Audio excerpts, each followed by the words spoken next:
सर्वांना नमस्कार. मित्रहो, रक्त पातळ करणारी गोळी, रक्ताच्या गाठी न बनू देणारी, तिचं कार्य कशा प्रकारे चालतं शरीरामध्ये, ती नेमकं शरीरात काय करते, तिचे फायदे कोणते, तोटे कोणते असतात, आणि ही जी माहिती आपण आज व्हिडिओमधून घेणार आहोत, याचा ऐकणाऱ्यांना किंवा सर्वसामान्य माणसाला याचा काय फायदा आहे हे आज आपण पाहूया. सुरुवातीला मी सगळ्यात अगोदर सांगेन की या प्रकारच्या ज्या गोळ्या असतात या दुधारी तलवारीसारख्या असतात. म्हणजे दोन्ही बाजूनं धार असलेल्या. म्हणजे काय की एकतर तुम्ही मनानं ती गोळी चालू नाही केली पाहिजे एक बाजू, आणि जर डॉक्टरांनी ती चालू केली तर तुमच्या स्वतःच्या मनानं ती बंद नाही केली पाहिजे. तर हे अगोदर पथ्य पाळलं पाहिजे. हिचे फायदे कोणते असतात? पहिला फायदा म्हणजे ती हार्ट अटॅक येऊ देत नाही, किंवा रक्ताच्या गाठी नाही बनल्या तर रक्तपुरवठा हृदयाचा बंद होणार नाही, त्यामुळं हार्ट अटॅक येऊ देणार नाही. किंवा जर थोडा त्रास झाला असेल कधी तर ही गोळी चालू केल्यानंतर तो मोठा अटॅक परत येऊ देणार नाही. तसंच मेंदूकडे जाणारा जो रक्तपुरवठा असतो तिकडं जर गाठ अडकली तर जे स्ट्रोक होत असतो, ज्याला आपण अर्धांगवायू किंवा पॅरालिसिस म्हणतो, ते पण ही गोळी येऊ देणार नाही. किंवा जर माइल्ड स्वरूपाचा तोही अटॅक आधी येऊन गेला असेल तर तो आता गंभीर स्वरूपाचा येऊ देणार नाही जर या प्रकारच्या गोळ्या चालू असतील तर. म्हणजे हे आपणाला prevention is better than cure, म्हणजे काही गंभीर होण्याच्या आधी काळजी घ्यायची जी असते त्याच्यासाठी ही गोळी अत्यंत महत्त्वाची आहे. तसंच रक्ताच्या गुठळ्या जर शरीरामध्ये ऑलरेडी झालेल्या असतील तर ती काय करते की जर गाठ मोठी असेल तर तिला तिथंच ठेवते, किंवा हळूहळू तिचा आकार लहान करायला लागते, आणि ज्या एकदम लहान असतात त्या तर एकदम विरघळून टाकते. म्हणजे काय की जसं रक्ताच्या गाठी एखाद्या फुफ्फुसामध्ये म्हणतो आपण, ज्याला पल्मोनरी एम्बॉलिझम म्हणतात, तर अशा प्रकारे फुफ्फुसाकडे गेली असेल तर तिथं त्या व्यक्तीच्या जीवाला खूप धोका असतो. मग असे औषधं काय करतात की तिथली गाठ जर विरघळली तर त्याप्रमाणे मग तिथं रक्तपुरवठा होईल, श्वास व्यवस्थित चालेल. तसंच एक पायामध्ये नसा ज्या असतात म्हणजे व्हेन्स ज्याला म्हणतो आपण, त्याच्यामध्ये जर गाठ झाली तर त्याला DVT असं म्हणतात, डीप व्हेन थ्रम्बॉसिस. खाली पाय सुजतो, काळ्या निळ्या त्या नसा पडतात म्हणजे व्हेन्स पडतात, आणि खूप पाय दुखायला लागतो, गच्च होतो पाय, असा सुजतो तो. आणि त्यावेळेला पण ही औषधं जी असतात तर ती आतली रक्ताची गाठ हळूहळू विरघळण्याचं काम करतात, आणि रक्तपुरवठा तिकडं जो चाललेला आहे तो परत यायचा जो थांबलेला असतो तो हळूहळू पूर्ववत सुरू होऊ शकतो. म्हणजे अशा वेळेला पण या गोळ्या चांगल्या प्रकारे काम करतात.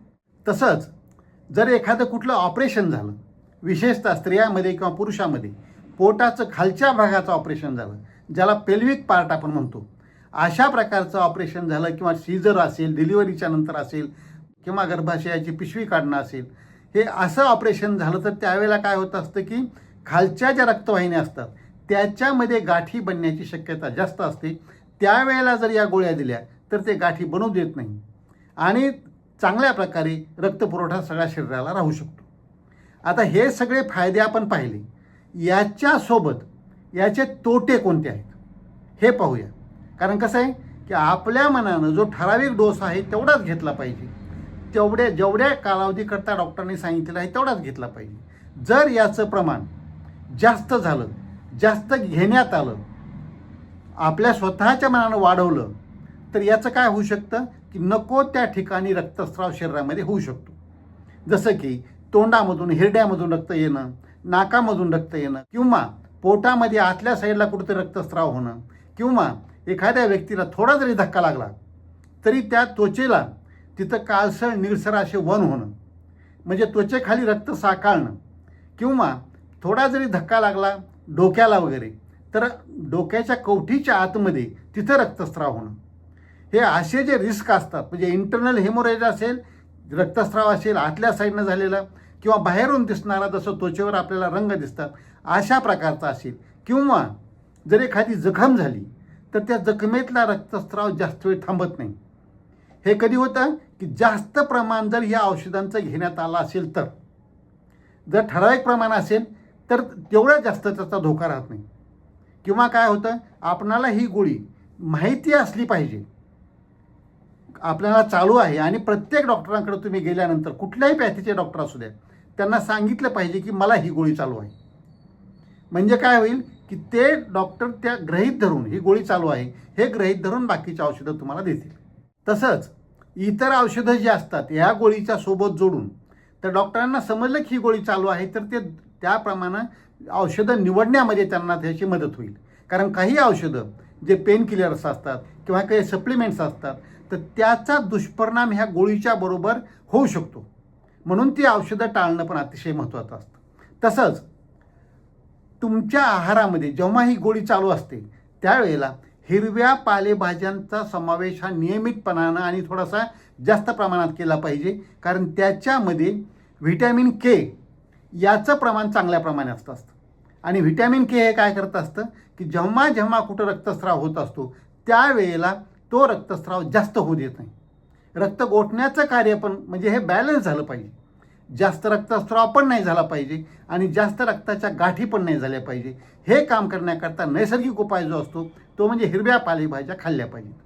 आता या गोळीचं कार्य कसं चालतं शरीरामध्ये, ही गोळी खाल्ल्यानंतर शरीरात जेव्हा जाते तेव्हा हे रक्त गोठण्याचं किंवा गाठी बनण्याचं जे काम असतं तर आपल्या रक्तामध्ये लाल रक्तपेशी ज्या असतात तशाच प्लेटलेट्स ह्या रक्तपेशी पण असतात.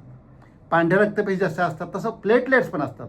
आणि ह्या प्लेटलेट्सचा थोडासा चिपचिपेपणा जो असतो किंवा चिटकण्याची एकमेकाला जी वृत्ती असते ही कमी करते ही गोळीमध्ये गेल्यानंतर. म्हणून त्या एकमेकाला चिटकणार नाहीत. तसंच रक्त गोठण्याची जी प्रक्रिया असते ही गोळी ती प्रक्रिया संथ करते किंवा स्लो करते. कारण रक्त गोठण्यासाठी त्या प्लेटलेट्सच्या सोबत जे प्रोटीन्स लागत असतात त्यांच्या कामामध्ये अडथळा आणण्याचं काम ही गोळी करते. म्हणजे त्या प्रोटीन्सला एवढं रक्त गोठण्याच्या ह्याच्यामध्ये सहभाग घेऊ शकत नाही किंवा ती घेऊ देत नाही. म्हणून त्यामुळं काय होतं की ज्या गाठीमध्ये छोट्या असतील तर त्या मोठ्या होणार नाहीत, मोठ्या असतील त्या पण लहान व्हायला मदत होईल आणि लहान असतील त्या तर विरघळून जायलाच मदत होईल. आणि गाठींचा जो प्रॉब्लेम किंवा गाठीचे जे कॉम्प्लिकेशन शरीराला होत असतात ते होणार नाहीत किंवा ही गोळी ते होऊ देणार नाही. आता या सर्व माहितीचा आपल्या आज या व्हिडिओच्या खटाटोप कशासाठी आहे तुमच्यासमोर हे सांगून. कारण डॉक्टर सुरू करणार, डॉक्टर बंद करायला लावणार, डॉक्टर डोस ठरवणार, पण तुम्हाला कशाकरता ही माहिती पाहिजे तर हे आपण पाहूया. या गोळीचं महत्त्व पहिल्यांदा तुम्हाला कळलं पाहिजे की ही जीव वाचवणारी गोळी आहे. अत्यंत महत्त्वाची ही गोळी आहे.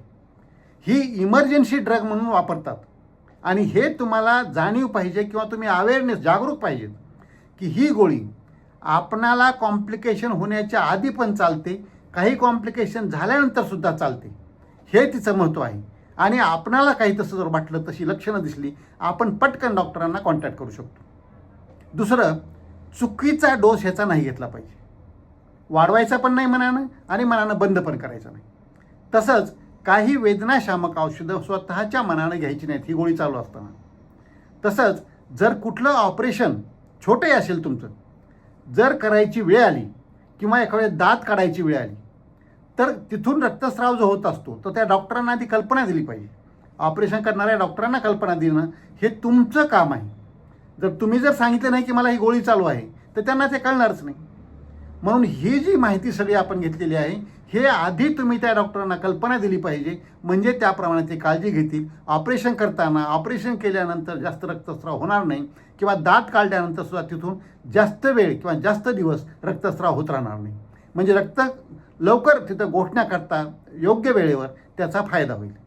तसंच जीवनशैलीमध्ये बदल केला पाहिजे. आपण सांगितलं की हिरव्या पालेभाज्या तुम्ही खाल्ल्या पाहिजेत. म्हणजे व्हिटॅमिन के आहे याचं प्रमाण शरीरामध्ये चांगल्या प्रकारे राहील आणि लहान सहान काही लागलं तर तिथं आतून रक्तस्राव, इंटरनल किंवा एक्सटर्नल जो म्हणलो आपण तसा रक्तस्राव होणार नाही.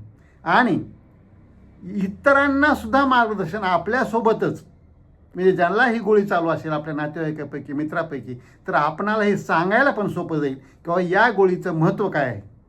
म्हणून यासाठी हे तुम्हाला माहिती पाहिजे, स्वतः करता वापरण्याकरता आणि घरातल्या कोणाला त्यांना पण सांगण्याकरता की ही गोळी मनानं चालू करू नका, मनानं बंद करू नका, तिचा डोस वाढवू नका, डोस कमी करू नका. आणि या ज्या कंडिशन्स आहेत या वेळेला जिथं जिथं तुम्ही कोणत्या डॉक्टरांकडे तपासायला जाल किंवा कुठली तुमच्याकडे प्रक्रिया करायची असेल, शस्त्रक्रिया एखादी करायची असेल, तर त्यावेळेला एखादी प्रोसिजर करायची असेल तर अगोदर सांगणं हे अत्यंत महत्त्वाचं आहे. म्हणून आजच्या ह्या व्हिडिओला खटाटोप केला. तर ही माहिती लक्षात ठेवूया, त्याप्रमाणे काळजी घेऊया आणि निरोगी राहून दीर्घायू होऊया. आजचा व्हिडिओ आवडला असेल इतरांना पाठवा, लाईक करा, कॉमेंट करा. आणि डॉक्टर राम जावळे हे चॅनल जर आजपर्यंत सबस्क्राईब करायचं राहिलं असेल तर प्लीज सबस्क्राईब करायला विसरू नका. कारण आपलं आरोग्य आणि सत्यमेव जयते, सर्व नात्याहून श्रेष्ठ मला हेच नाते. जय जवान, जय किसान, जय भारत, जय इन्सान. निरोगी राहून दीर्घायू होऊन आकाशात भरारी घेऊया. चला दोस्त हो, रोगराईला हाकलून